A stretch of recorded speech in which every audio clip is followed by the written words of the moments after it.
So the format of this roundtable discussion is that we'll give first our three panelists to respond to the two keynote speeches of Professor Gao and journalist Peron.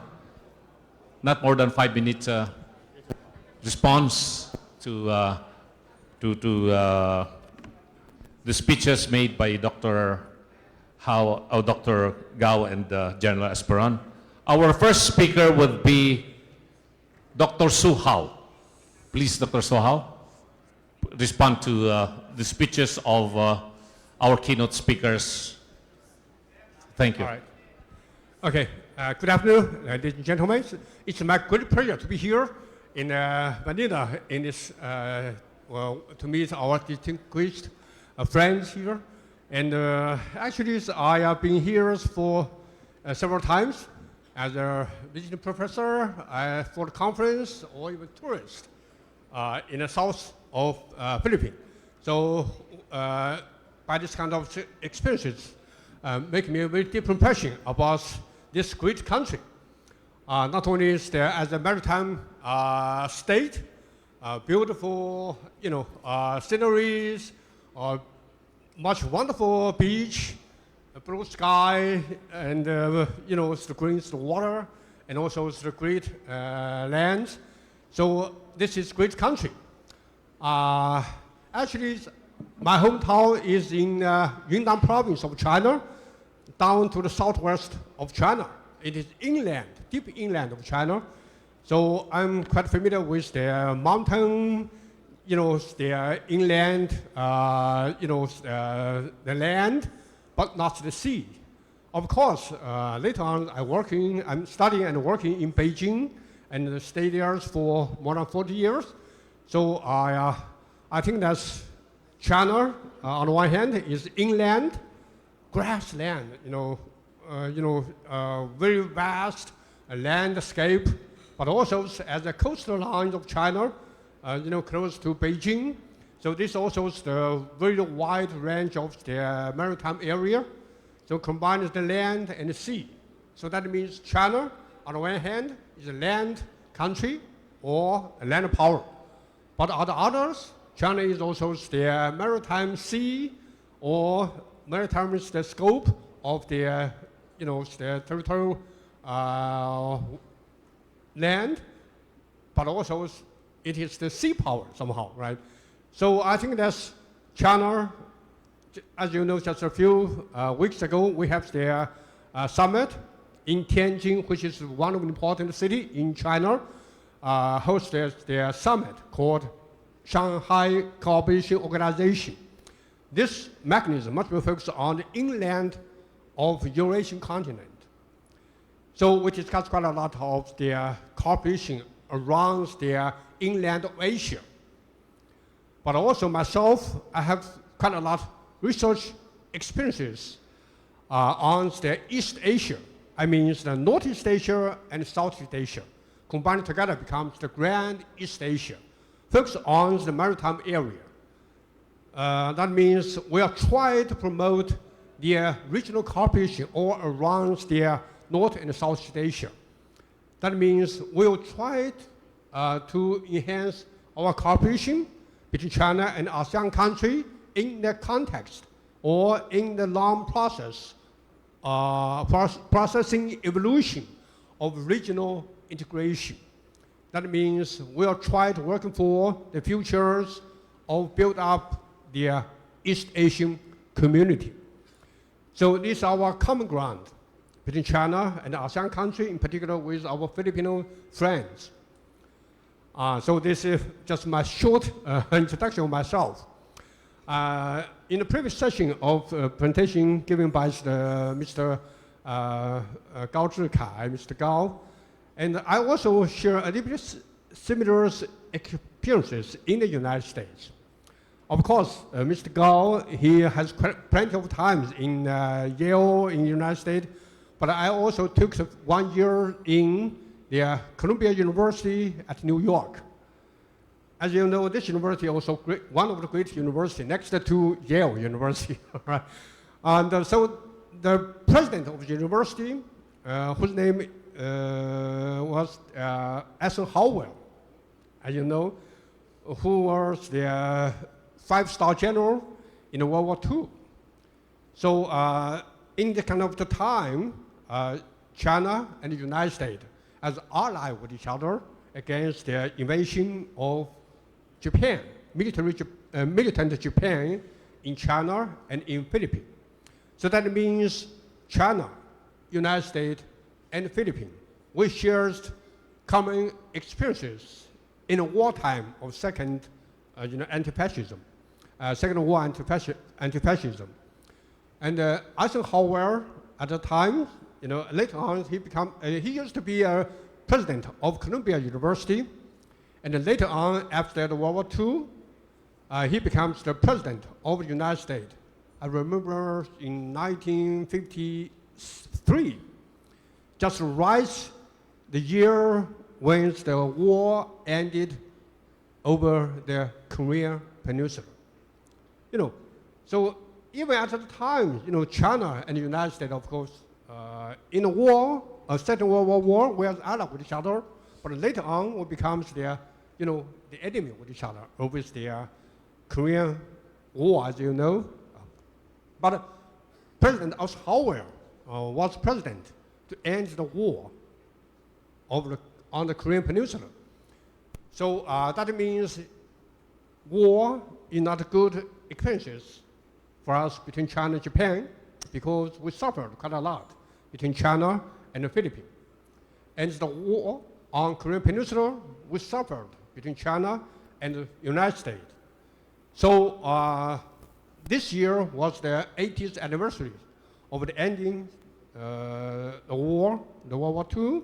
Of course, this is the great anniversaries of 80 years for the victory of the war against the invasion from Japan for us, China, United States, and the Philippines.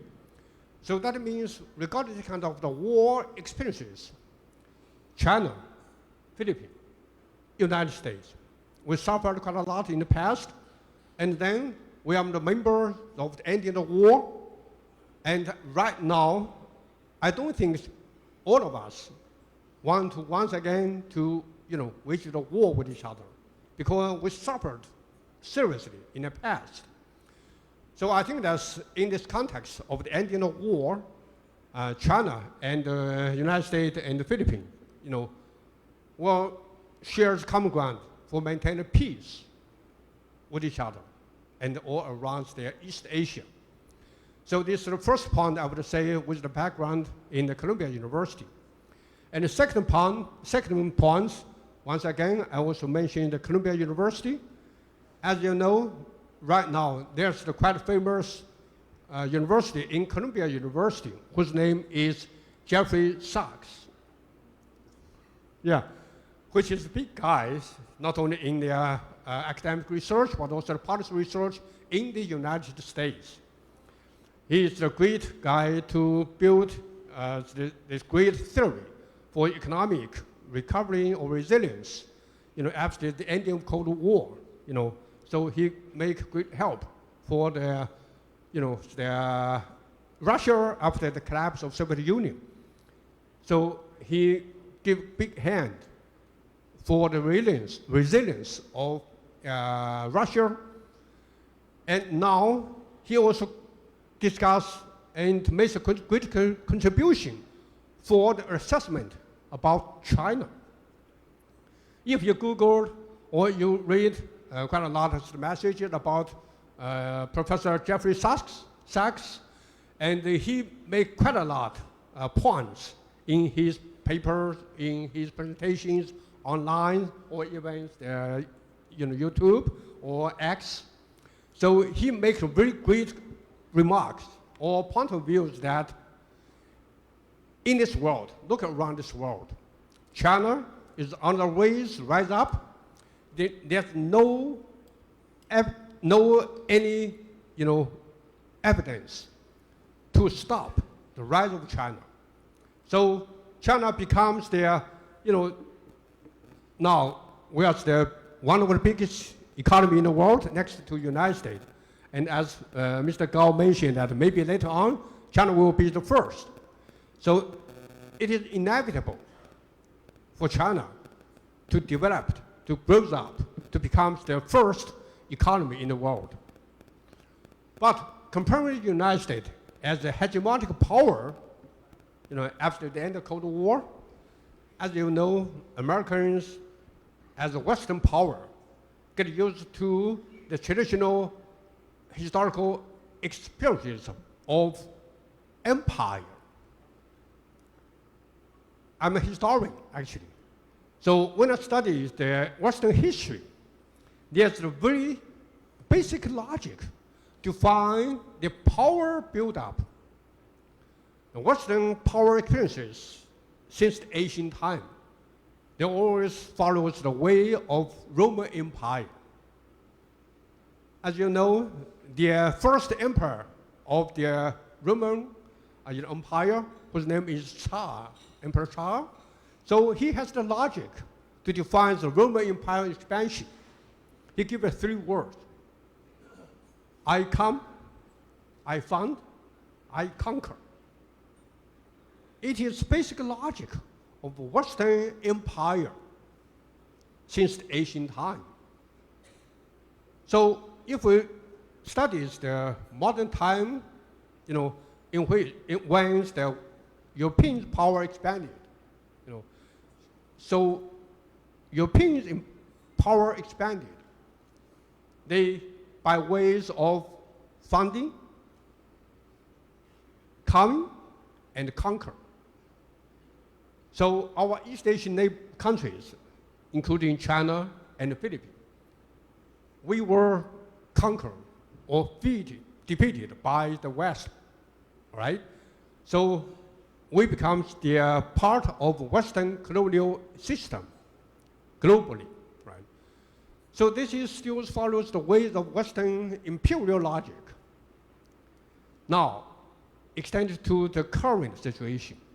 As you know, American President Donald Trump, of course, he's a very special man, right? Special politician with the business background, right?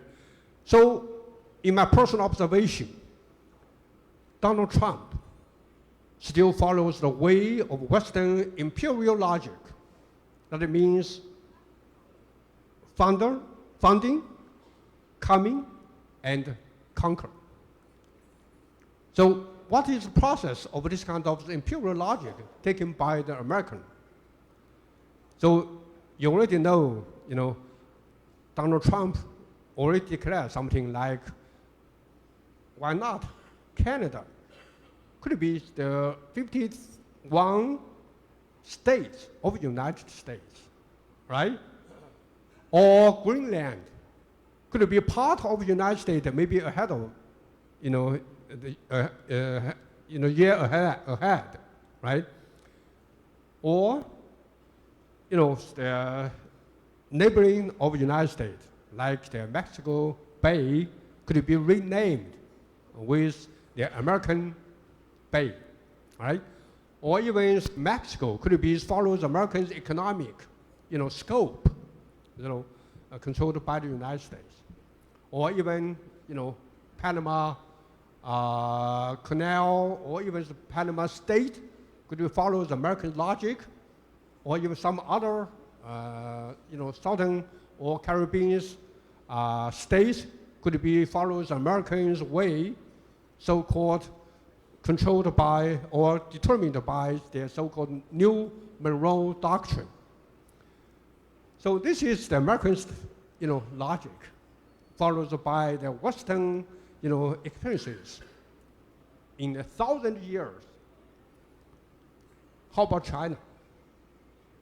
Of course, our country shares very long time history, more than 5,000, right?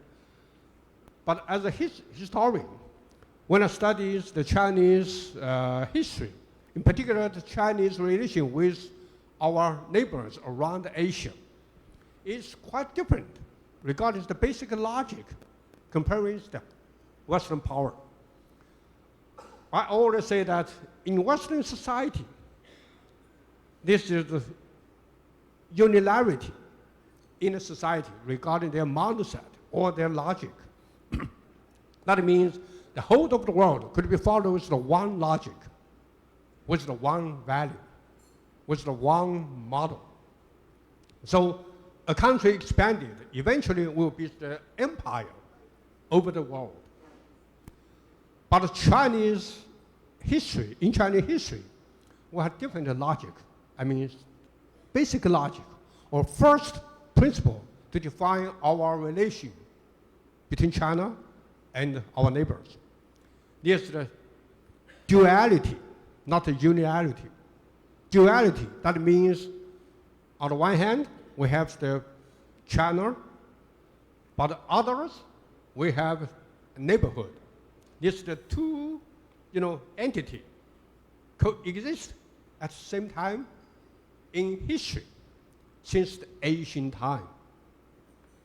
So that's the reason why we look around their, history, in ancient history, I mean, China and the Philippines. We were coexisting with each other for more than 1,000 years, right?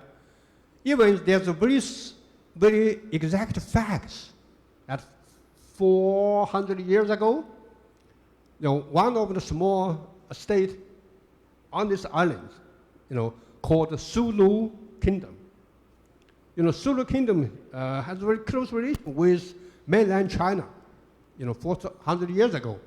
Even the king of Sulu would like to contribute its territory to be merged into mainland China. I read a historical document in Chinese archives. There's original documents to tell the story like this. But another document written by Chinese emperor, Emperor Qianlong Emperor.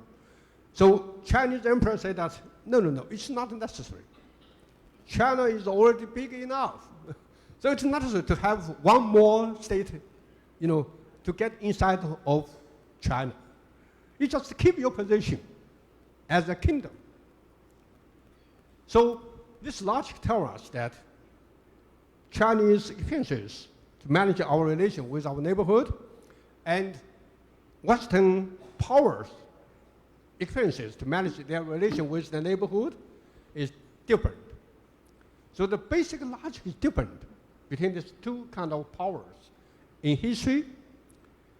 And now, comparing with Americans, Donald Trump's mindset defines North American or Chinese mindset at the moment is quite different. So as Mr. Gauss mentioned that just recent years, Chinese President Xi Jinping has the 4 initiatives: global development. Development is very important, right? The first session talking about that, right? And global security, so security, culture of security. Our general talking quite a lot about culture of security. We share quite similar, to have their, the value. I mean, our East Asian value, our Chinese value, which is different with the West. And the fourth, the third is global civilization initiative. So we need their, cultural background, or even sharing our common or similar civilization with each other, like East Asia. This is quite diverse regarding their culture, regarding their religion. We are quite diverse. If our Filipino friends go into inside of China, China is quite diverse regarding our culture, regarding our religion. We accommodate the different kind of religions. For example, of course, Confucius culture is our core culture, but we also have quite a lot of population believed in Buddhism. Quite a lot believed in, Muslim, and also quite a lot of Christian inside of China. Even quite a lot of, beliefs in Catholic Church, the Catholic Christian, right? Yeah, Professor. So Yeah, All right. I'm sorry because we have a very limited Yes. time. We only So have that's one until conclusion, 5:30. right? So I would say that China is smaller Asia, and Asia is a bigger China. So we share quite a lot of commonality with each other. All right. Thank you. Thank you so much. Thank you so much. Yeah. Let's now listen with former Ambassador Bobitiglao for his reaction. How long? For 5-10 minutes would be okay. Hello, hello. I can't help but immediately respond to Mr. Gao's point regarding artificial intelligence. No? You say it's not American intelligence, but artificial global intelligence. That's not true. Try out AI and begin to use ChatGPT. I asked it, can you explain to me the arbitration between Philippines and China? It responded, the Permanent Court of Arbitration ruled blah, blah, blah, blah, blah, blah. You know that's not true. It's not the Permanent Court of Arbitration. It was simply an ad hoc panel constituted. Okay, so I stand corrected, it says. No? 2 weeks later, asks another question. No? It said, the Permanent Court of Arbitration ruled so and so. No? So can you check again? And I know this is not true. No? So I stand corrected. It was an arbitral panel constituted under UNCLOS. So I got angry. Are you stupid? I thought you're intelligent, but you seem to be stupid. It was quiet, though. And then I asked, by the way, do you read Chinese? No, I don't. Do you read Hokkien? No, I don't.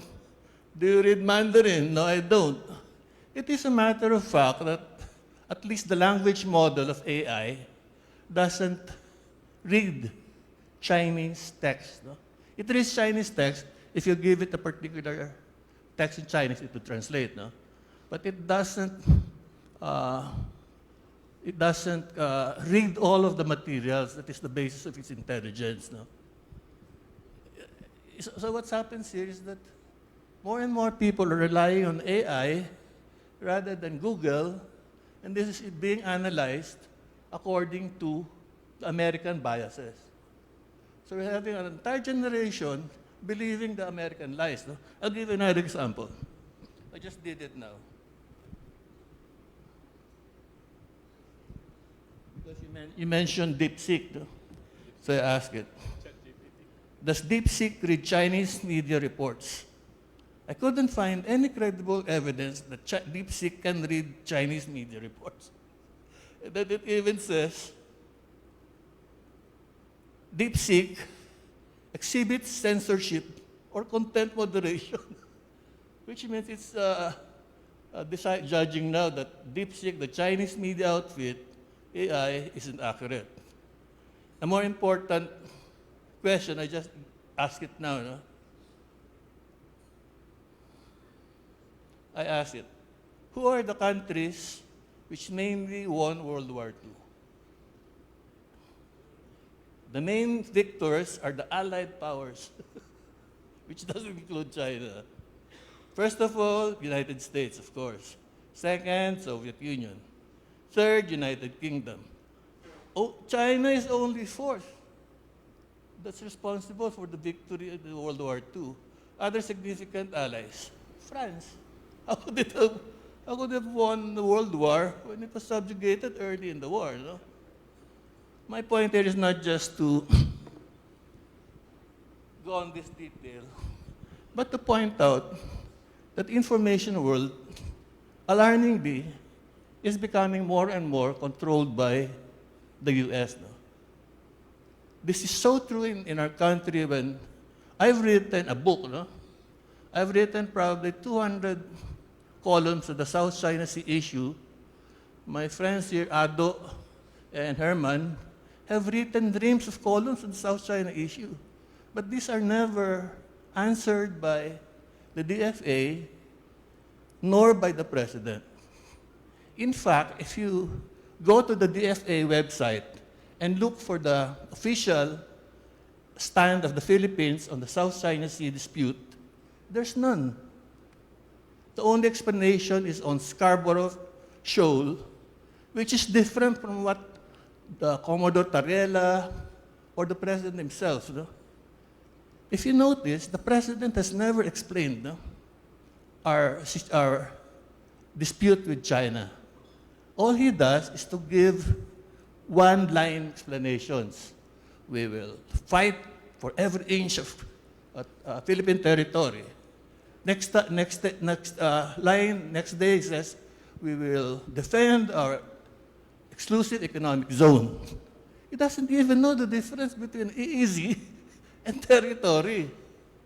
So does especially Gilbert Teodoro, who heads our defense establishment, but doesn't know the difference between EEZ and Philippine territory. Can I continue? Yes, yeah. Please continue. Still have 5 minutes. Which brings me to another point. My qualification, my one qualification that wasn't mentioned by Raul is the most important qualification. It is, in this room, among all the scholars, I have studied the South China issue the longest, for 30 years. The reason being, and of course, the South China Sea issue is close to my heart because I could have been the first casualty of a conflict in the South China Sea. This happened in 1995, no? When the Chinese suddenly set up some kind of houses, no, or in Mischief Reef. No? I'll tell you later why they did it. Now, Ramos, the most Machiavellian of our presidents, had a bright idea. No? He said, let's bring journalists, foreign journalists, on a helicopter to fly over Mischief Reef so they can take photos for themselves how the Chinese are intruding into our territory. No? So what happened is that they brought about 24 journalists, me being the youngest. So they put us on a LST. No? Imagine that they put us on a World War II vintage LST, which had 2 Huey Vietnam vintage helicopters. And then they brought each of us groups of journalists over Mischief Reef. No? So we saw the Chinese there not to be in camisetas, short pants, hardly a PLA-looking Chinese. No? And we were so proud, we were so adventurous during that time. We said that we admire your innovation, Mr. President. Later on, I realized what was happening. Ramos, I'm sorry, but wanted to use us as cannon fodder. When, years later, in a golf club, I saw one of the generals who planned it. He was very apologetic. We didn't know you were in that group of journalists. Because scenario 1 was that for that helicopter to go over Mischief Reef and land back safely. The second scenario was that a Chinese who lived there would shoot at us. Because the helicopters were marked press. Who would understand the marking of press? No? It was a real possibility that we would be shot. And their discussions there is, why not? It would bring this Chinese aggression to light internationally. Now, I'm saying this because this is the same tactic the Coast Guard is doing now. They're still insisting that the Philippines controls Scarborough Shoal, which we don't anymore. Let's face truth. They got to control it 12 years ago because the U.S. fooled them. So hell will freeze over until we get back Scarborough Shoal. No? So what they're doing is that they approach Scarborough Shoal with the Chinese occupying it, hoping that the Chinese would use a real bullet. If that ever happens, it will be international incident. And with the U.S. control of media, as I explained, China will again appear to be the bully. That's how, and one more point, although maybe you can give me some more time later on. Mr. Gao mentioned that for 1,000 years, no? Or 2,000 years, or 1,000 years, what we call the Philippines and China were good friends. No? So what happened is that we became hostile to China only in the last 9 years. And guess what was that 9 years? No? 6 years of Aquino, who was so beholden to, whose mother, bless her soul, was so beholden to the U.S. Why? Because without the U.S., there wouldn't have been a people power thing. Without the U.S., the rebels would have captured the palace in 1989. If you remember, the incident in 1989, during the coup, the Americans sent fighter planes to frighten off the rebel planes. No? So we have 6 years of a pro-American president, and then now 3 years of another pro-American president. So the U.S. has held our presidency by the balls, sorry to say. And we, all we can do is just follow. Now ask me why I think the U.S. has this president holding his balls. Because in 2011, 2011 I think, no? There's a U.S. court ordering the Marcos family to pay human rights victims $2 billion. This wasn't implemented. All they managed to pay was around 200 million. Yeah, less than that. So technically, the Marcos estates, which includes this president, her mother, and everyone in the Marcos family, are in contempt. What does that mean? No? They can be arrested anytime. All their assets could be confiscated. No? And this is one of the reasons why this president can't release his statement of assets and liabilities. As soon as he releases it, and it's a document, some sheriff could garnish it. No? I'm simplifying it now because there were a lot of legal moves that the past governments had done. Like they claim it cannot be claimed by human rights lawyers, though, but only the Philippine government can claim it. Now what happened? The Hawaii court has an expiry date of 2011 of 10 years. It was extended for another 10 years, and the final extension would end in 2031, which means if that's not settled or if Marcos Jr. doesn't follow the U.S. will, they can do a lot of tricks to claim it before 2031. I hope I've said enough, Thank I you. hope there's no walkout. I have to emphasize that I'm a journalist. No? I can only speak about facts on the ground. No? Fascinating are the geopolitics of all this. No? But the reality is that there is peace in ASEAN with all of ASEAN countries willing to talk to China, right? No? There's no other ASEAN country that's fighting China. Only the Philippines is. And the difficulty there is that if there's some trouble in the South China Sea, the Americans would be forced to intervene. And there goes all of our views for peace. Thank you. Thank you, Ambassador Tiglao. Now we listen to our last reactor, Director Dingdo of the Research for that's the Center for International and Regional Issues. He is from Hainan province. Yes, that's right. And Hainan is quite close to us. That's the closest island in Philippines. And it's also the venue for the yearly BOA Forum, Yeah, that's right. where our late President Fidel Ramos was the founding chairman of the BOA Forum, and our former President Gloria Macapagal Arroyo is still an active director of the BOA Forum. Yeah, So that's let's hear from Director Ding. Thank you, Chair. And first, I would like to express my thanks to the organizers for having me here to share my opinions.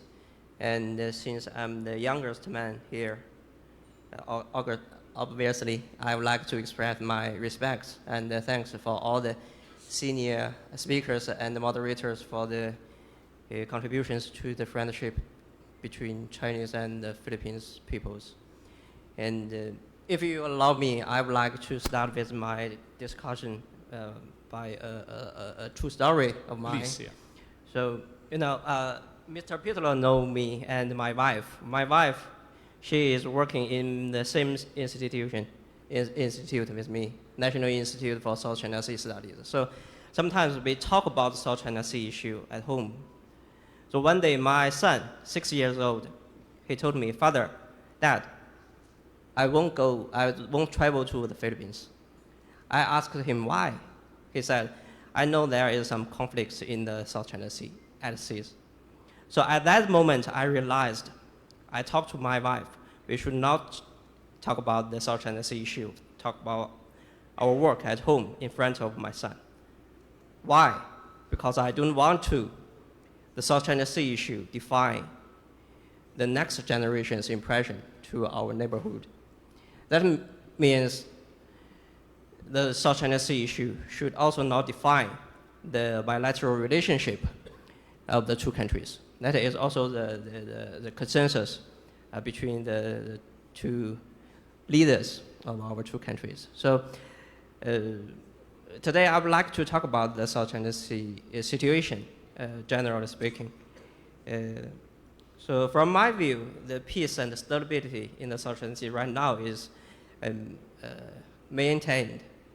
There are lots of examples and reasons. Number one, there is no new occupation to the islands and the reefs for the past 20 years. Number two, there is no armed conflict. There is no war. And number three, the commercial navigation safety and the freedom has not been interrupted by the disputes or by the incident. And another example is the COC consultation negotiation has been conducting smoothly, and there is some hope for all the parties to get an agreement next year, right? So, and the China and ASEAN countries have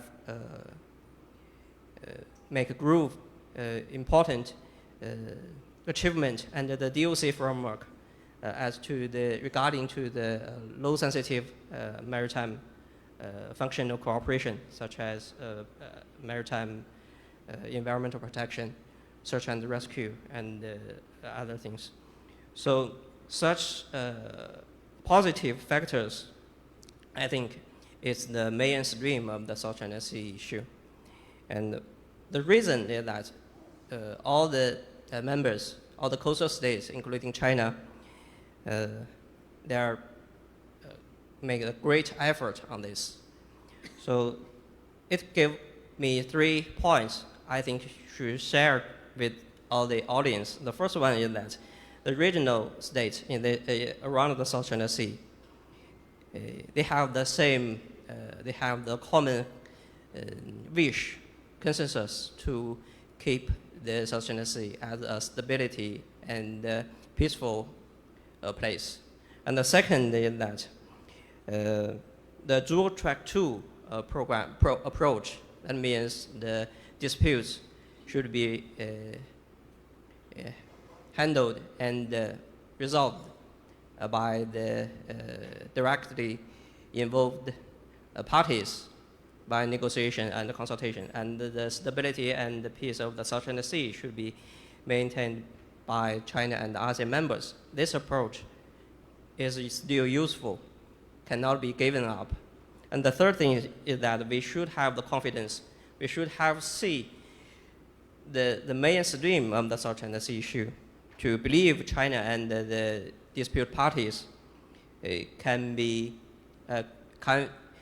find some proper ways to handle the dispute, and we should have the confidence that China and the Ating countries can maintain the peace stability under the COC framework. So that is the positive issue. So if I have some time, I will talk about the risk and the challenges.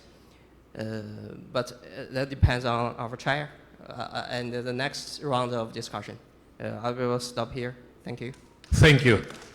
Now, we are going to entertain 5 questions from the audience. But first, I'm going to have the first crack of question. That's the privilege of the moderator. Sorry. Well, in the discussions that we have, we heard of Professor Gao, General Esperon, and the other panelists here. Now, in recent weeks, there's been a marked escalation of tension in the disputed waters in South China Sea, which has been described as, open quote, a simmering cauldron of territorial and maritime disputes, unquote. There's the spectacle also of Philippine military drills with the United States and their allies, which followed recent close encounters between vessels of the Chinese Coast Guard and their maritime militia and the Philippine Coast Guard.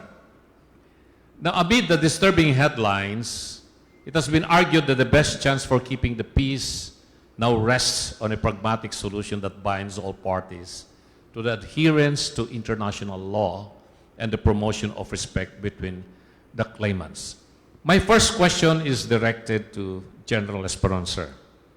How, for instance, do we even begin to imagine the basic architecture for an enduring peace in a climate of heightened tension and suspicion? And how can the concepts of dialogue and cooperation, which have seemingly fallen into disfavor amid mutual distrust, be reintroduced in the current question or the situation? That is my question to you, sir. And my second question is directed to Professor Gao. And how could the notion of a shared prosperity for all neighbors, a notion China has nurtured since the last decade, be made to fit into this design of peace? General Esperon first. Thank you. How can the concepts of dialogue and cooperation, which have seemingly fallen into disfavor amid mutual distrust, be reintroduced in the current situation? Whether we like it or not, we will have to revert to the number one instrument of national power, that is diplomacy. We cannot engage each other militarily. As I said, I even said that if we are internally weak, then we may not engage even in diplomacy. But then again, you will have to revert to diplomacy by all means, because it will be the first tool that you can have even if you are weak. What I'm saying is, while we recognize the South China Sea as a probable flashpoint, and it could be the source of misunderstanding between the Philippines and China, we must understand that the West Philippine Sea is not the sum total of our relations with China. In other words, there are other things that we should consider, including trade, which is very important, cultural, people to people, including tourism. There are other things that we must consider. And therefore, the position of the Philippines under President Duterte was always friend to all, enemy to no one. In other words, friendships and enemies are not absolute. In fact, the preference would be friendship. But then again, it is in the national interest that you should also protect your sovereignty and territorial integrity and your sovereign rights. In this case, sovereign rights given by UNCLOS provisions. Territory as defined by whether it's Treaty of Paris or the Murillo map. And of course, your sovereignty. That is why you have to put up your defense forces, your military. But you must calibrate this, because if you don't have the means, then military as an instrument should not be the first priority. It must revert back to diplomacy. And it is happening now. It is happening now. In fact, despite all the challenges in the West Philippine Sea, we are still continuing the dialogue for the Code of Conduct. And hopefully, despite the years that it had been there, I think it's since 2012, we still hope that there will be a final Code of Conduct that is enforceable, so that that can become the basis for mutual understanding on what should be done in the West Philippine Sea. But personally, let me say this. Even if we spend 100 years or 1,000 years, we cannot solve the differences in the South China Sea if we insist on territorial claims. Just imagine this. We have 17 islands of Vietnam right inside our EEZ. And they are building or strengthening their positions there. There are 5 People's Republic of China positions there, and 2 others outside our EEZ, but it used to be part of what we call the Kalayaan Island Group, which is a municipality of Palawan. Malaysia has 5 islands there in our EEZ. And before I forget, Taiwan still occupies what used to be the originally biggest island there, Taiping, or I forgot the Chinese name for that. Taiping. And Brunei has 1. So what do you mean? When people shout, that's our territory, that's our place, that's ours. Are you telling me that we should tell Vietnam to vacate? We remember it went to war with China. But they are friends now, or maybe even earlier. You mean to tell me we'll tell Malaysia to get out from their 5 islands because we are claiming? Or do you want to tell me also that we all get out of there because that's China territory? I don't think we could solve it by claiming territories there, but we can have agreements that could benefit us all. For example, what do you think about having a marine biology research, international research site in Pag-asa Island? Everybody is welcome. What do you think if we start talking about fisheries agreement so that China will not declare off-season here in places that we claim? So maybe we can concentrate on what is doable. Because I believe claiming the territory for ourselves or part thereof would not settle the matter. We all believe in the importance of the South China Sea. It is where world trade of about 3 trillion or about 1/3 of world trade passes there or more. So let it be a body of water that should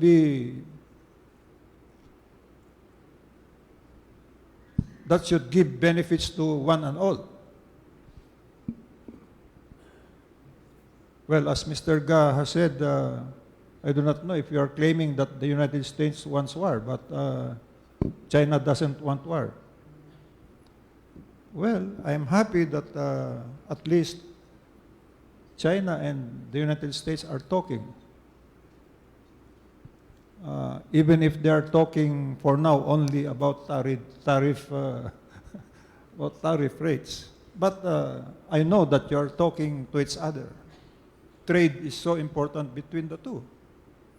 That only demonstrates that we should also be talking trade with the United States and China.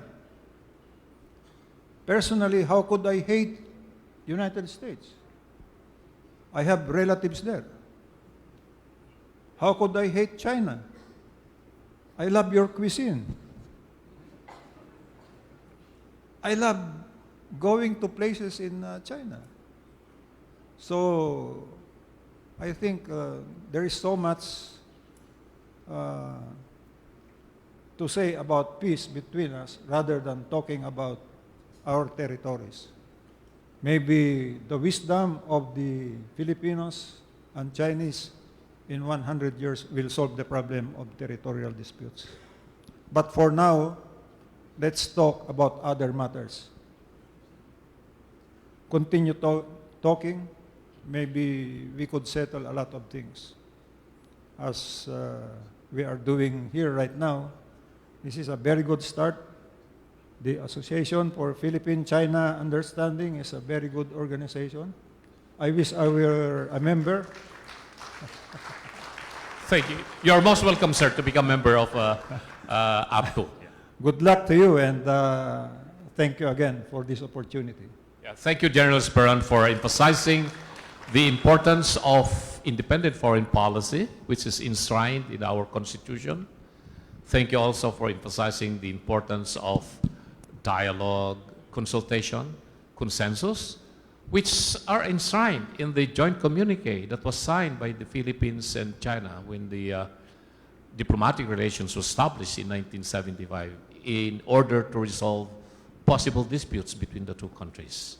Despite the pronouncements now of some high-ranking officials of the Philippine government that they are tired of listening to all these claims or whatever dialogues coming from the People's Republic of China. And I do believe, as many Filipinos believe, that diplomacy would still be the number one factor in resolving whatever disputes we may have with China or any other claimant countries in the South China Sea. And now let's go to Professor Gao, and then may I reiterate the earlier question that I asked. How could the notion of a shared prosperity for all neighbors, a notion China has nurtured since the last decade, be made to fit into this design for peace, so like Global Development Initiative, Global Security Initiative, Global Civilization Initiative? Thank you very much. I listened very carefully to all the panelists and the general. I agree with many of the remarks they made. Now, when I look at the South China Sea, the worst that can happen is that it becomes a sea of war and conflict, and it becomes such a burden on the future generations of all our people, the Chinese people, Filipino people, etc. Now, that is something that we want to avoid. Now, the best case scenario is actually not that difficult. You may know I used to be the general counsel of China National Offshore Oil Company, which is the offshore oil developer in China. It is responsible for all the offshore area in China, including in the South China Sea. Now, you may remember when China opened up the offshore area for exploitation in the 1980s. At that time, China didn't have the money to explore for oil or gas. China didn't have the technology, and China didn't have the equipment. Now China has all of this, is that right? So at that time, there is one very simple concept. It's called a PSA, Production Sharing Agreement, which is a standard agreement in the oil and gas exploration and production area. Meaning, if I'm the landlord, if I have the entitlement, but I don't have the money or have the technology, I can create a cooperation with foreign producer on a 50-50 basis. It's 50-50. And if the foreign developer comes in with all the money and it starts to drill oil for well for oil or gas and discovers nothing, that developer will be responsible for all the losses. Basically, it walks away with all the losses. If it's lucky and discovers all the oil and gas reserves, then everything that is being produced will need to pay off the cost up front first. So it pays off all the cost.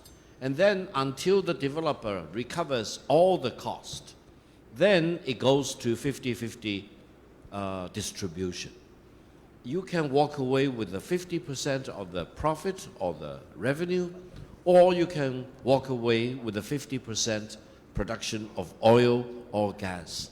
Now, I think when I look at the disputed areas between China and the Philippines, or between China and Vietnam, and to a much lesser extent between China and Malaysia, and almost to zero between China and Indonesia, for example, actually the best way to solve the problem is that while each of us will continue to have our territorial position, and it may or may not be difficult to solve them tomorrow or in the coming year, we can actually start focusing on producing the oil and gas reserves on a cooperation basis. It's very similar to production sharing basis.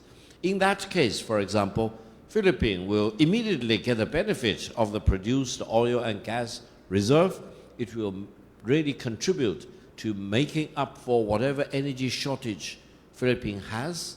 And I understand Philippines does not have enough imported oil or gas for generation of power. You may actually have shortage of power in the country. And this is actually one of the reasons why manufacturing is not growing that fast in the Philippines. And when we are talking about the AI revolution, you will need tremendous amount of power if you really want to be a player in AI revolution. So I think the Philippines cannot wait for power to be generated. You need to act right now. So one way to do it is to, for example, to fight for the disputed territories, for example. Or the other way is that we can cooperate on peaceful basis, and we can share the production of the oil and the gas reserves for our mutual benefit. Now, you may say this is easy said than done, but I think we will need to be creative. We need to really engage with each other for common prosperity. Now, allow me to add very briefly. If you look at the South China Sea, do you know what really stands out? Coral reefs. South China Sea has the largest collection of coral reefs compared with any other body of water in the world. So these coral reefs need to be protected through international cooperation.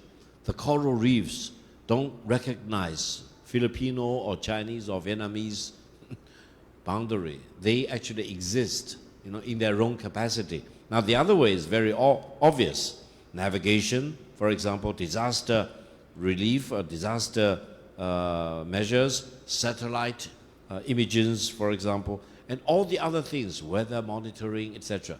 I think for all these other things which are not disputed, we can really work together.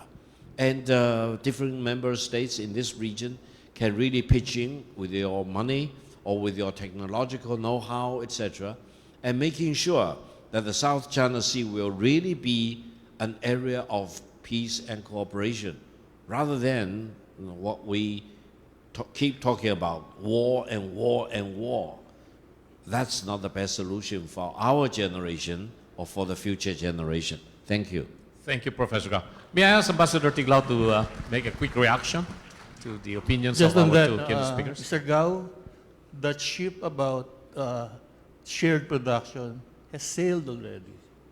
You don't remember that in 2012, Felix Exploration, owned by the MVP group, but really owned by Salim, the Indonesian, was into such talks with Sinok. But what did Felix do? He said that it suddenly sent its own exploratory survey ship into the reed bank. In fact, that's what started the 2012 problems. And after that, I hope you talk to the Sinok people again. They were criticized by the Communist Party. You were fooled by. You were fooled. Never enter such agreement again. And now we have so-called Filipino nationalists claiming that we can never give up our sovereignty through joint exploration. Maybe it would be, as I said, another president with enough political will to do that. Kasi my point is that, last point, Raul. Yes, please go ahead. Forums like this always move into generalities, mother statements. But let's just watch what Vietnam is doing. While Vietnam keeps insisting on their rights, they're quiet. But then they've been building more artificial islands now.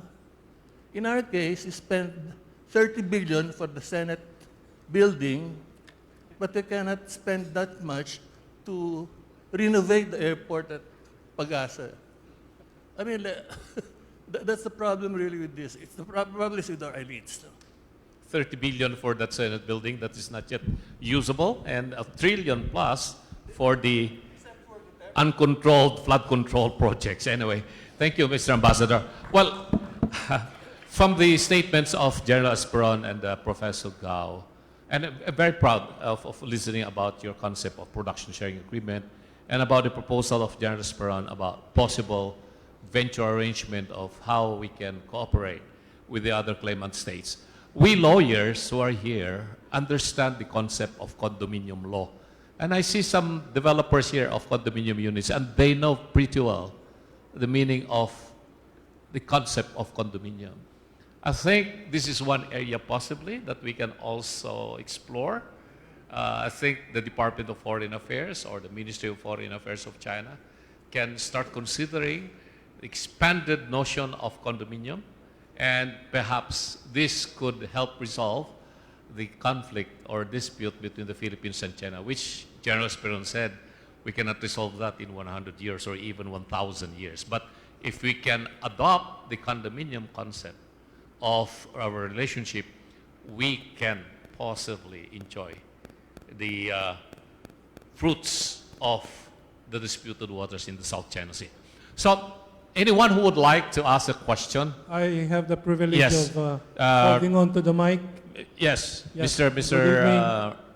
Herman Q. Q. Laurel. Laurel. You can direct the Yes. question to anyone. So please identify yourself and direct your question to any one of our panelists here.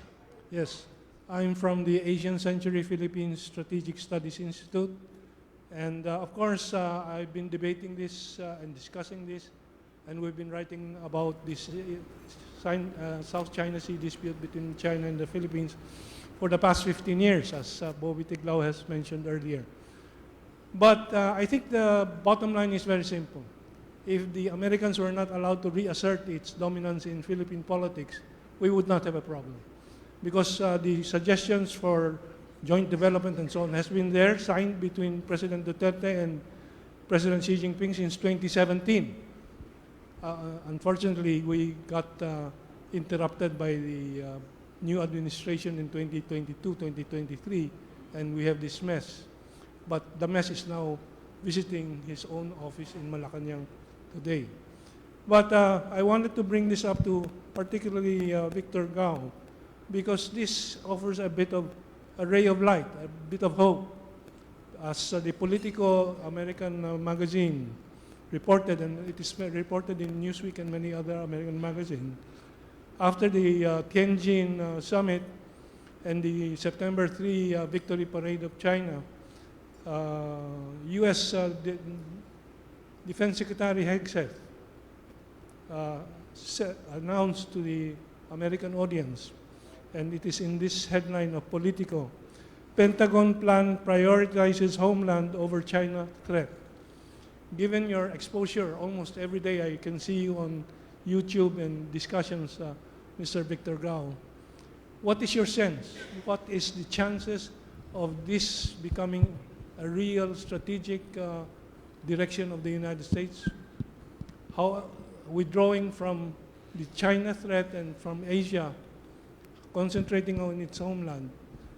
Unfortunately, on the ground here in the Philippines, we see I assume to be the deep state, not conforming to the Trump administration's pronouncement of withdrawing from the political conflict with China. And we are seeing the biggest arms depot in Asia being built up in Subic, and so on and so forth, the Asian NATO being propagandized at least, if not in reality, actually being done. What is your sense? Thank you very much. Allow me to be very quick. Please, please. I know other panelists want to contribute their views. First of all, I was doing live commentary when the victory parade was happening in Beijing. I was doing that in the CCTV headquarters. And my impression, allow me to share this with you, that the victory parade on September the 3rd will be judged by history as a major turning point, because what China demonstrated will convince everyone who cares to watch this in the world that China now enjoys military superiority above the United States. Now, the Americans may not agree with me, but when you look at the conventional weapons as well as nuclear weapons, China is not next to the United States. China is actually ahead of the United States. This is very profound, and it will take time to sink in. But that leads to a very important next question. That is, whether the United States wants to pick up a war against China. Let me tell you, as I mentioned, inevitability of peace between China and the United States. Does that mean the United States will not kind of challenge China? No, they will continue to challenge China. Do you know through what means? Through using proxies. They want to turn the Philippines into a proxy. They want to push the Philippines to the forefront, to instigate a war between China and the Philippines in the South China Sea, and the United States hides in the background, and it does not suffer any casualty. The casualties will be either the Chinese on the Chinese side or the Filipinos on the Filipino side. That would be very, very dangerous. There is another potential proxy. That is the separatists in Taiwan. The Americans want to push the separatists in Taiwan to the forefront to instigate a war between the two sides of the Taiwan Strait.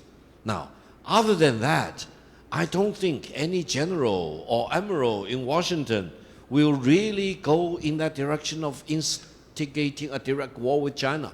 Because, let me share with you, after the Korean War, it is a consensus in Washington that the United States does not want to fight a ground war with China anymore. They are sickened by the casualties suffered by the Americans on the Korean Peninsula, because they learned the lesson in the Vietnam War, and Philippines was very much involved in the Vietnam War because the Americans used the Philippines as the naval base, as the air base, etc. China said, don't cross parallel 17. Let me tell you, the Americans never crossed above the parallel 17. China drew a line, and the Americans didn't move 1 inch above parallel 17. That was in the 1960s. That was in the 1970s. Now, allow me to share with you. If you watch the aerial battle between the Pakistanis and the Indians, and I know both of them very well, they both talked about Victor Gao as being very influential when I talked with them on Indian TV and on Pakistani TV. Listen, the Indians suffered losses. President Trump said 6 of your planes were shut down, or even 7. And Pakistani didn't suffer any loss. Do you know why? Because Pakistanis now are very advanced vis-a-vis the Indians, because they use all the military equipment either exported by China to Pakistan or jointly produced between China and Pakistan, to such an extent that India is very much disadvantaged. Why?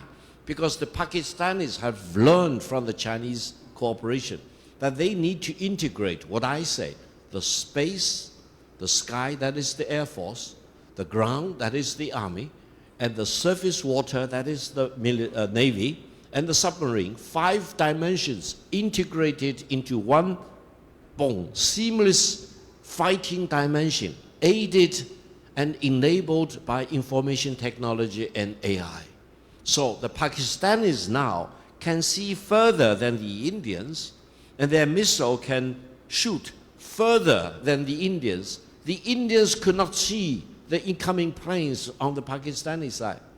And they could not see any missile coming because they were not as instantaneously integrated. When you watch the parade in Tiananmen Square on September the 3rd, you saw the troops, the soldiers, the generals, and the military trucks, the missiles, etc., one by one. But in real battle, they do not perform in each capacity.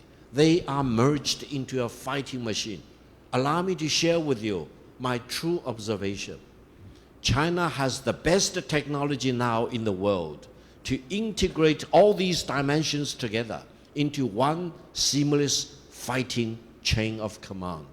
Now, the Americans actually panic because they keep saying they can no longer build naval ships. Their production of shipbuilding is only 100th, 1% of China.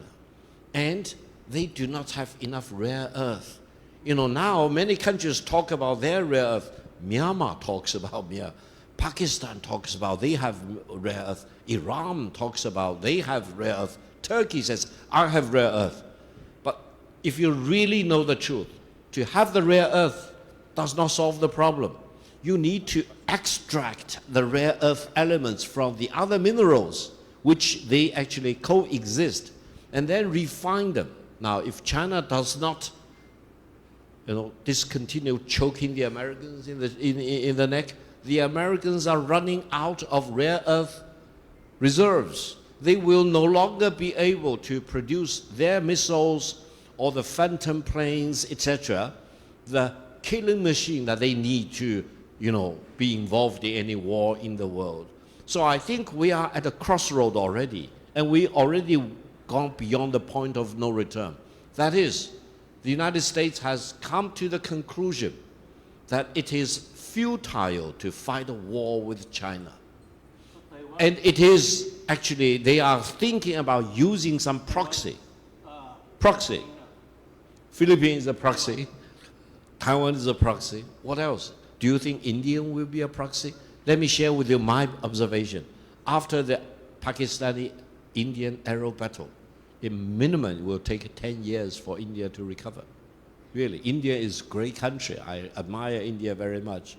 But I don't think they want to really find themselves in another war, especially aerial war between India and Pakistan, because they now realize they are very much disadvantaged for lack of technology and lack of this integrated command system. That is the reality. I think I'm a realist. I'm a very pragmatic person. And I'm here very honored, and I feel myself very much privileged. And I want to share my truth with you, whatever I really understand. And I do not come to Philippines alone. I travel throughout the world, really. And I want to say, between China and the Philippines, really, being friends will be the better approach. Let's talk about peace. None of us should wear war on our lips. If you listen to China, China never talks about war. China always talks about peace. And I think it is peace that will be the most important thing. China has tried its best to convince the Americans, talk about peace with me. Don't talk about war with me. Because if you talk about war with me, you will be beaten. You will lose the next war as you lost the war in the Korean War. And that will be probably, the Americans probably will find that very much unacceptable. But let's really embrace peace. That's my fundamental point. Thank you very much. Thank you, Professor Gao. I'm reminded of, Secretary Lorenzano when he was Defense Secretary, and Secretary Esperon when he was the National Security Advisor, and be Presidential Advisor for Northern Luzon. And we all come from the region. We speak the lingua franca of the North, which is Ilocano. And we were discussing about how we can help modernize the armed forces of the Philippines, which Secretary Esperon in his presentation made the necessity, indispensability of having really a strong military force.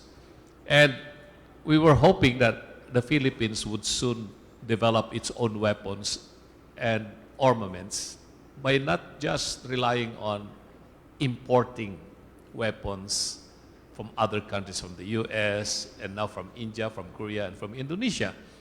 And the three of us were thinking of putting up a place which we are going to call the Special Economic Zone for the Development of Weapons and Armaments in the Philippines. And I was starting to review the foreign incentive law, or the Investment Act, and we are trying to remove all those red lines there. And unfortunately, instead of the Philippines developing its own missile system, we opted to buy Indian-made missiles. It's called BrahMos. And sadly, recently when the president visited India, I don't know what was committed again to be bought by the Philippines from India. Well, anyway, thank you for that question, Mr. Herman Chu Laurel, one of our trustees. Any question from the audience? Anyone? Orion Perez? Yeah.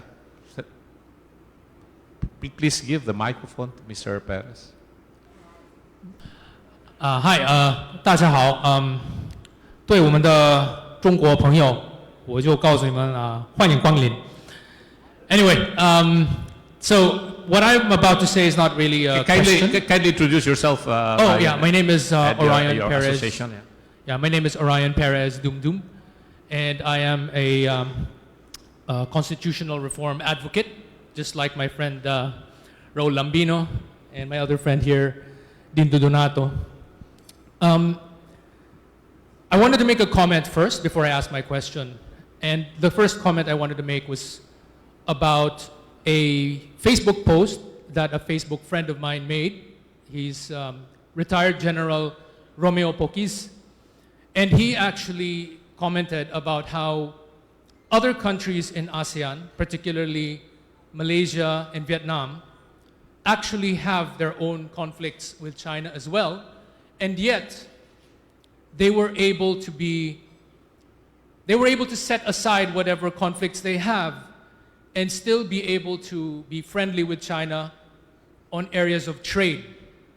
And in that sense, they were able to join in, for example, as I think observer status in BRICS and things like that, which would actually really enhance their economy.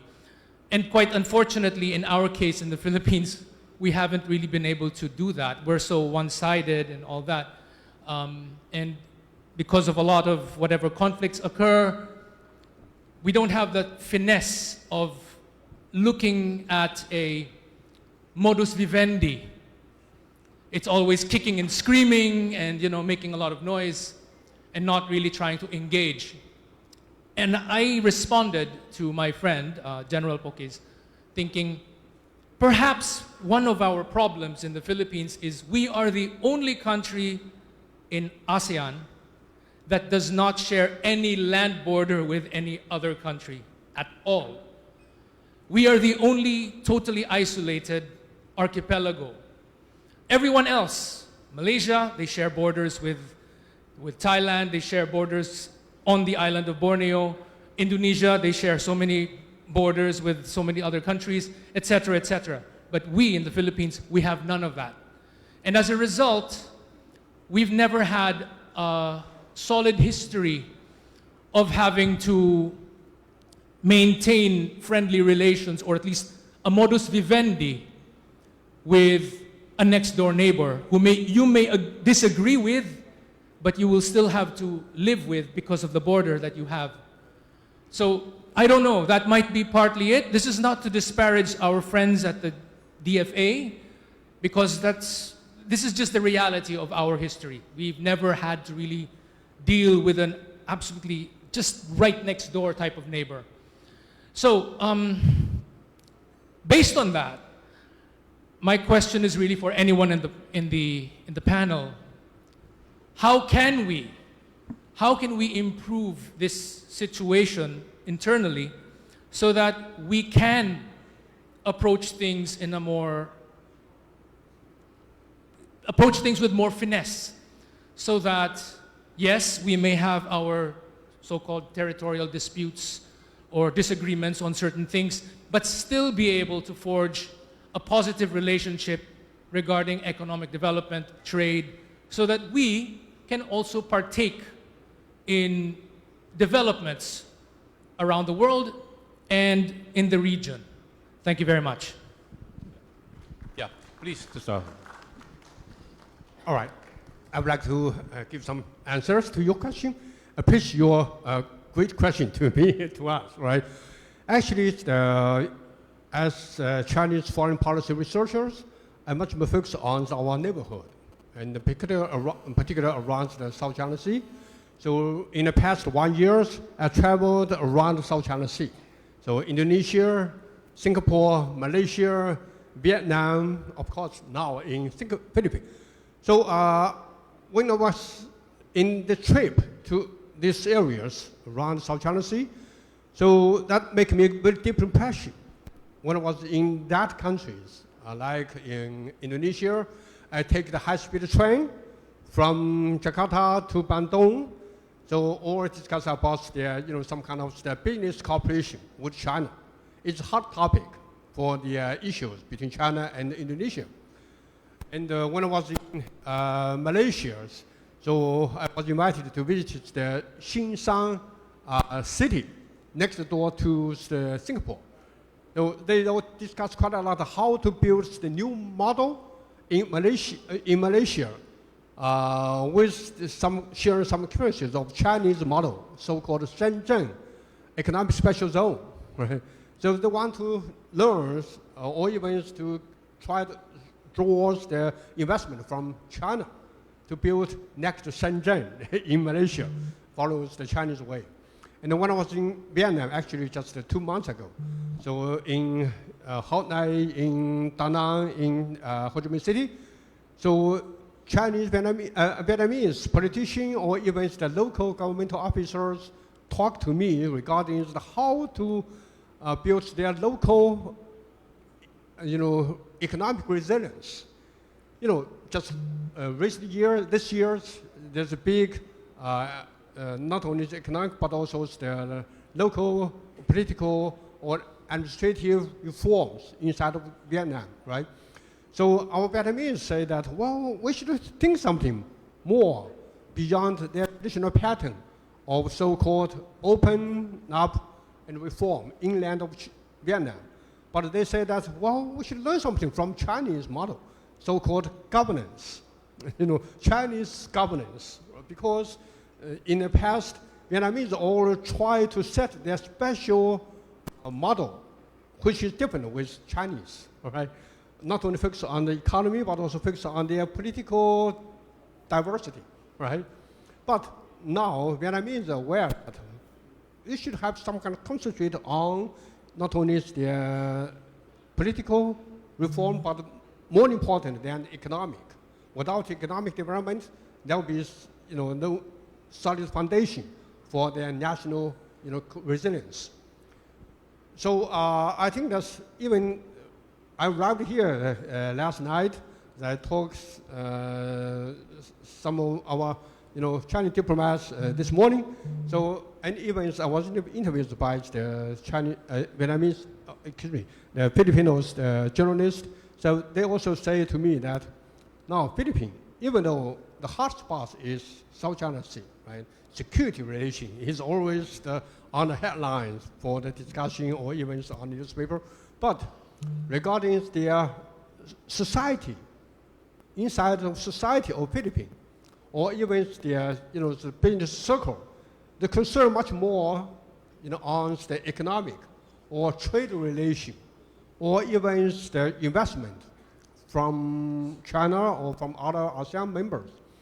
So that means maybe essentially for any nations in this region of East Asia or in Southeast Asia, so economic development is critical concern by the ordinary people, by the society.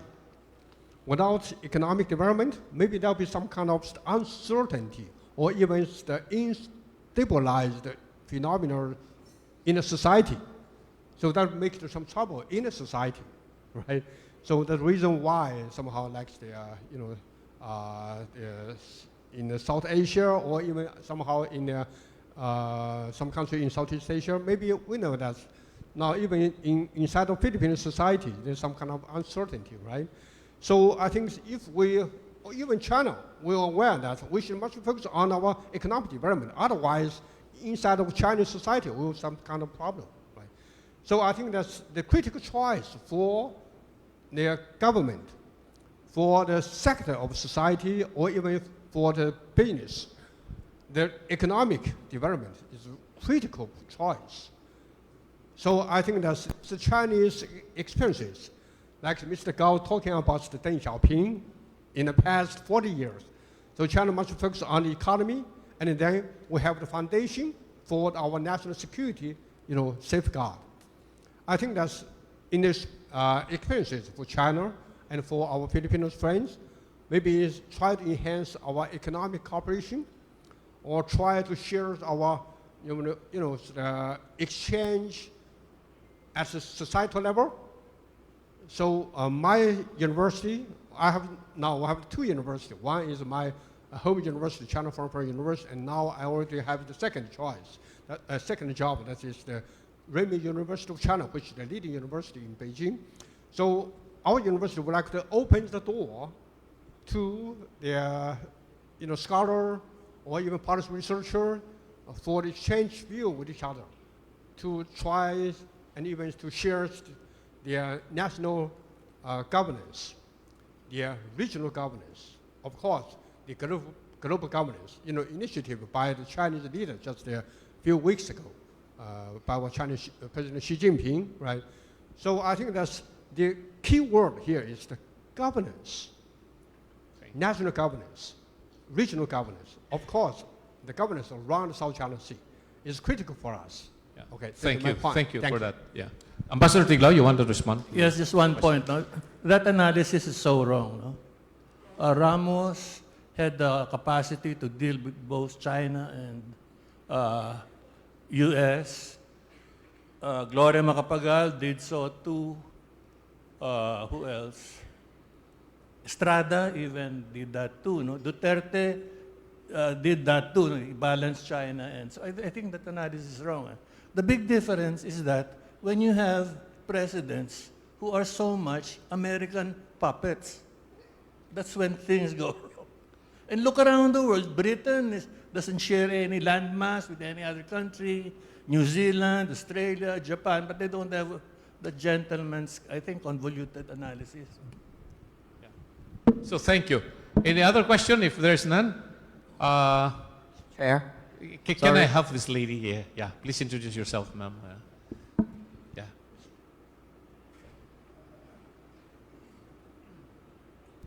I think I need to respond somehow. My name is Princess Tomastayaw. I'm the Director for North Asia Division of the Office of Asian and Pacific Affairs of the Department of Foreign Affairs. I just assumed this month.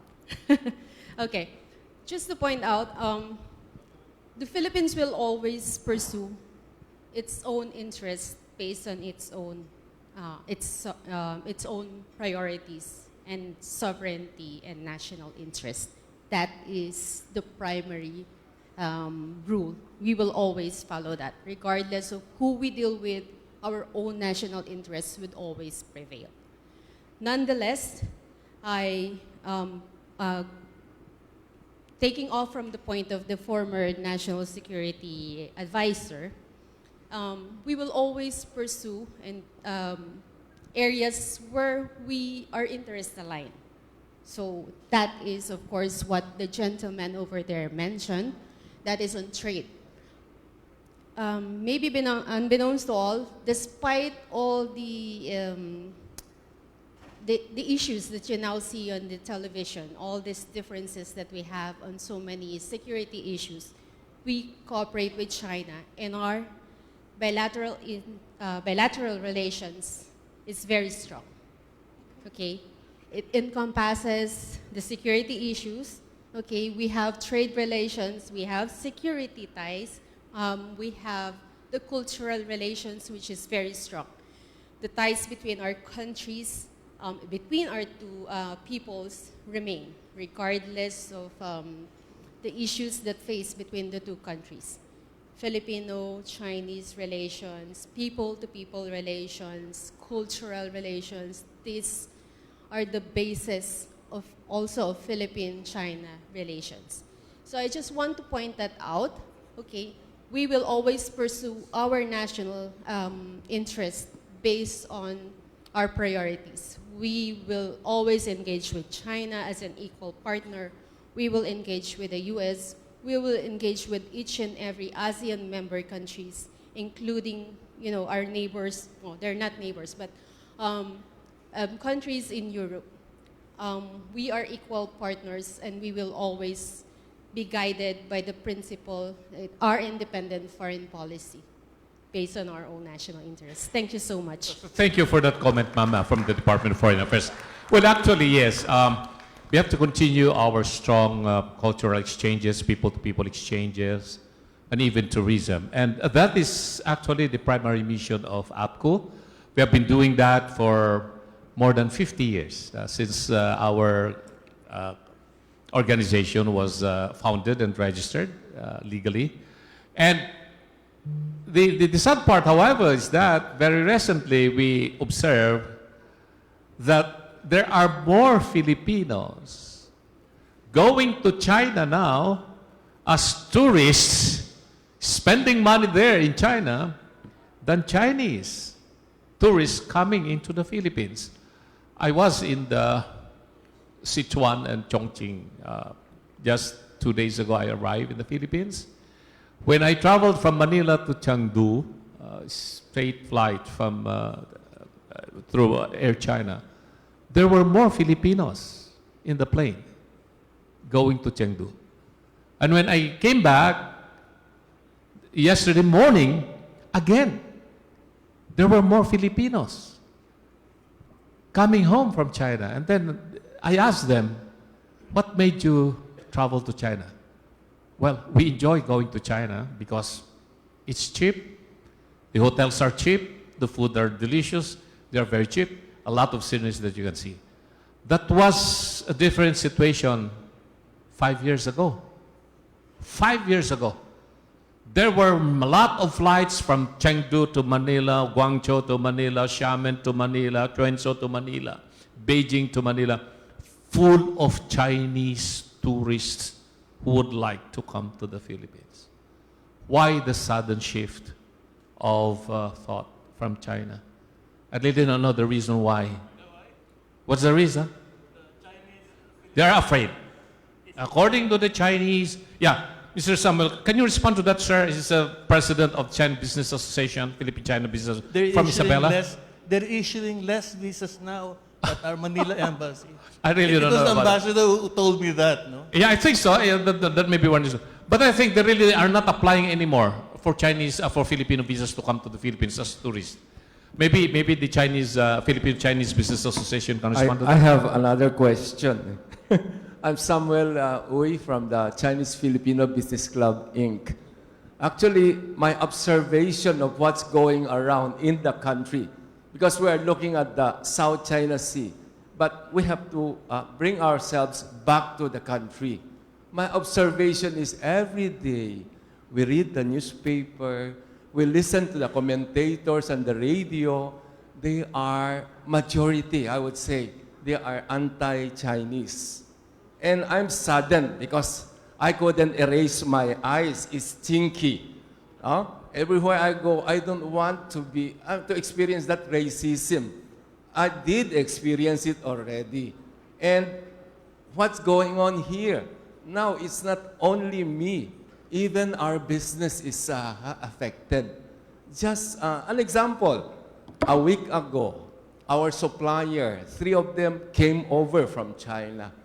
One is good with English, but the other 2, technicians, trainers, they didn't know how to speak English. So one was allowed to come in, but the other 2 were detained.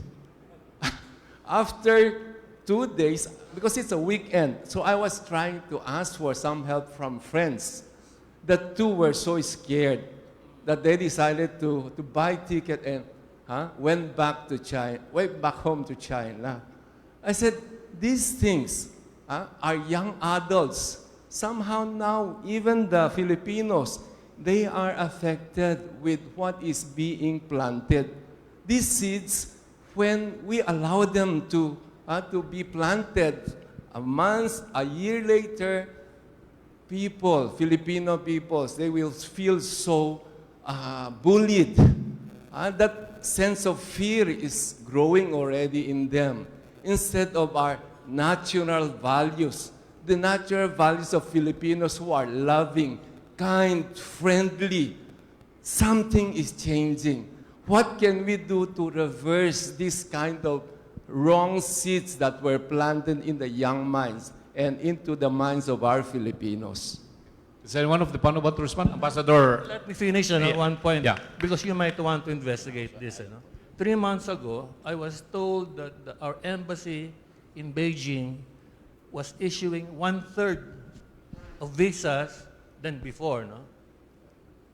When I talked to the ambassador, a good friend of mine, former journalist, he was blaming some technical thing. Your observance is very relative. There are more Filipinos going to China because our embassy in Manila, in Beijing, isn't issuing enough visas. You might want to investigate that. Yeah. Professor. If I may add a point, if you look at ASEAN, now Thailand, Malaysia, and Singapore already offer visa exemption to Chinese nationals. So anyone in China, just buy a ticket and fly to Thailand, Malaysia, and Singapore. And they do not need a visa, that's number one. Coming to the Philippines is still a little bit inconvenient. But allow me to make one point. For the Filipino people, when you look at China, let me tell you, how do you look at China? First of all, China now has money. Back 40 years ago, China didn't have money. Any Filipino going to Beijing, banging dollar on the table, you'll be treated as a king at that time. Really? Because we thought about Filipinos, especially Chinese Filipinos, have money at that time. But now, China does have a lot of money. China can make huge investments. Look at the BRI. China made investments in all the countries in the world. Why shouldn't China make investment here in the Philippines? So look at China and say, I want to get Chinese investment, number one. Then, when you want to build up connectivity, highways, railways, etc., China can do that faster with better quality and with lower budget. That's number 2. Number 3 is that if you have anything to sell, mango, for example, durian, or whatever, seafood, whatever you produce in Philippines, sell to China. China has the largest market larger than that of the United States and much closer than the US market. So from whatever angle, look at China and try to get some benefit of engaging with China. You know, China does not want to say, I won't get all the benefits from the Filipinos. Next month, I will be in Shanghai attending the China International Import Exposition. China is the only country in the world which hosts a big exposition for all the imports from different countries. I want to see Filipino friends go to Shanghai, showcase whatever you can sell to the China market, make a lot of money out of the China market. Now, the other thing is that if the Philippines really wants to build up connectivity of any kind, of all kinds, work with China. And I want to end my remarks by saying the real choice for Philippines is not choosing between China or the United States. The real choice is to make up your mind as to whether the United States is doing the right thing or the wrong thing, and whether China is doing the right thing or the wrong thing. If the United States is doing the right thing, why don't you want to work with the United States? But if the United States is doing the wrong thing, why do you want to work with the United States? Likewise for China, if China is doing the right thing, why don't you want to work with China and benefit from working with China? And if China is doing the wrong thing, of course, you will know what to deal with China if China does the wrong thing. So that is the real choice. Don't be forced into a dilemma of picking and choosing between China and the United States, because China and the United States are now the two largest economies in the world. You want to have benefits from both China and the United States, rather than having one but by excluding the other side. That will be a much better policy for the Filipino brothers and sisters. Thank you. Thank you, Professor Gao. I agree with the observation made. Just like Secretary Esperon, he loves the United States. I do love the United States too. My children were all schooled and educated in the United States as well. So, last question before we conclude. Moderator, nonetheless, let me just say this. It is, I will start from the definition of national security. National security is a state or condition where the general welfare and the well-being of the people, the government institutions, the territory, sovereignty and territorial integrity, and the culture of the Philippines are all protected and enhanced. Anything that will not protect or endanger all these aspirations will elicit a response from the Republic. For example, if the problem is on territory, then therefore the response would be about building your own forces to defend that territory. What I am saying is, it is the right of any country to take action where its national interest is on the line. I think that's no different from China. It has its right to build up its forces. It has its right to its own kind of diplomacy, just like any other country. The United States has its own kind of diplomacy, has its own kind of military, all because they have their national interest to protect or enhance. Therefore, if there is a conflict of interest, then you will always expect some disagreements, if not aggression, or some unfriendly actions.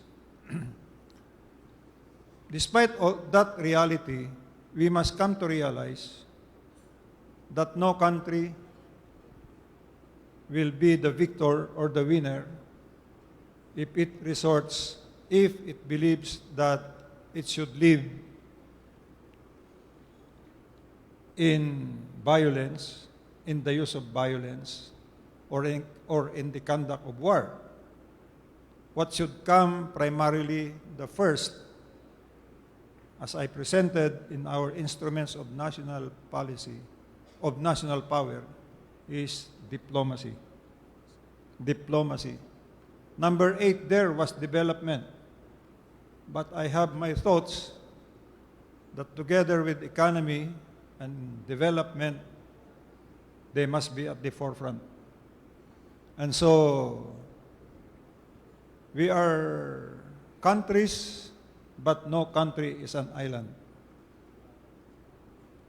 We must also be sensitive about the interest of the other countries, and each and everyone should be encouraged to be also sensitive of the opposite side. Thank you very much. Thank you, General Spur. One last question before we conclude this forum. Yes, the gentleman here.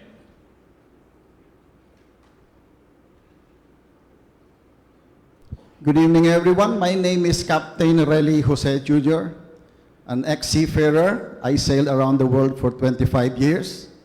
I became a captain for 8 years, a shipbuilding supervisor in Korea and China for 5 years, before I stopped sailing at age 45 and started my own mining and ship management company here in Manila. At the moment, I am the President and CEO of GMM Global Maritime Manila and GMS Global Maritime Ship Management. I really appreciate our panels this afternoon, especially Mr. Gao and of course my very old friend Sir Lambino and of course General Esperon. We are keep on talking about peace and security, and I always believe that we need the development and the diplomacy to have that. But as a seafarer for 25 years and as a captain for 8 years, I always respect that in each country, before anything else, we have to secure our maritime territory. The Philippines is an archipelagic country with 7,600 islands. And believe me, as a captain, I observed that the Philippines do not secure our entire country with our maritime territory. We lack one, maritime buoys. We do not have that. 2, lighthouses. I hope everybody can understand what I'm talking about because I am a seafarer, I am a seaman. Would you believe, for example, that the Philippines, as an archipelagic country with 7,600 islands, we have 22 existing lighthouses. As compared to Taiwan, which is only 36,000 square kilometers, an island just north of us, they have 36 lighthouses. What is a lighthouse? As a seafarer, a lighthouse is our protection. Lighthouse is our navigational safety. Lighthouse is our peace and our security as a seafarer. This is our guide. This we do not have in our country. I feel sorry about that. I hope everybody can understand me. Philippines have 300,000 square kilometers as compared to Taiwan, which is 36,000 kilometers only. They have 36 lighthouses to protect them, to protect their country, around their country. And we are, again, I will repeat, we are 7,600 islands. We have 22 lighthouses. 22 to protect our 300,000 kilometer area.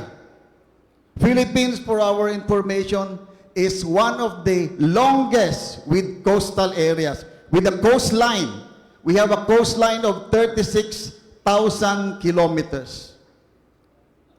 18,000 in the west, 18,000 in the east.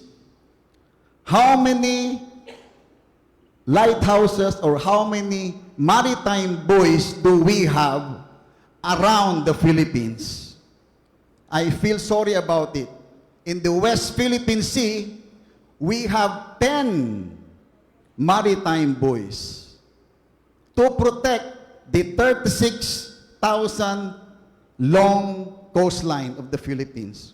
So what do we have here? Why am I talking right now, or why am I asking this in a future, my question?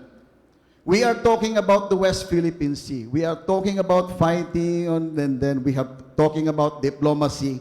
We are talking about peace and security. But my question is, do we have the chance to talk about it, to talk about how to secure our own country 50, 40, 30 years ago? Is that the question, sir? Yes. Yeah. My question here is like this. Do we have a chance, with, of course, now with the Philippine-China relations, do we have a chance with our colleagues to help us produce these things to protect our maritime territory? We need lighthouses, we need maritime buoys to protect this. This is our wall to protect our maritime territory. Thank you. Thank you. Before I call President Director Dick, Secretary Esperon, sir, you remember that when you were National Security Advisor, the two of us took some helicopter rides in northern Luzon and went to some islands in northern Luzon, specifically for us to identify areas in northern Luzon where we can set up maritime buoys and lighthouses. How many lighthouses so far have been constructed during your time in these areas that we have visited in northern Luzon? I remember 7, primarily in our positions in the South China Sea. Yeah. At least we did try our best to You said respond there to are that. 10. 7 of them are in our positions. In Yes. the island. More. Very important. I agree with you. The lighthouses are important structure, and in international law, that is a symbol of legitimate occupancy of your territory. Yes, sir. Please respond to the query. Thank you. As I know, 50 years ago, or 40 to 50 years ago, the Philippines has provided a very famous international public goods for the international community related to the UNCLOS. I agree with you, the Philippines is an archipelagic state.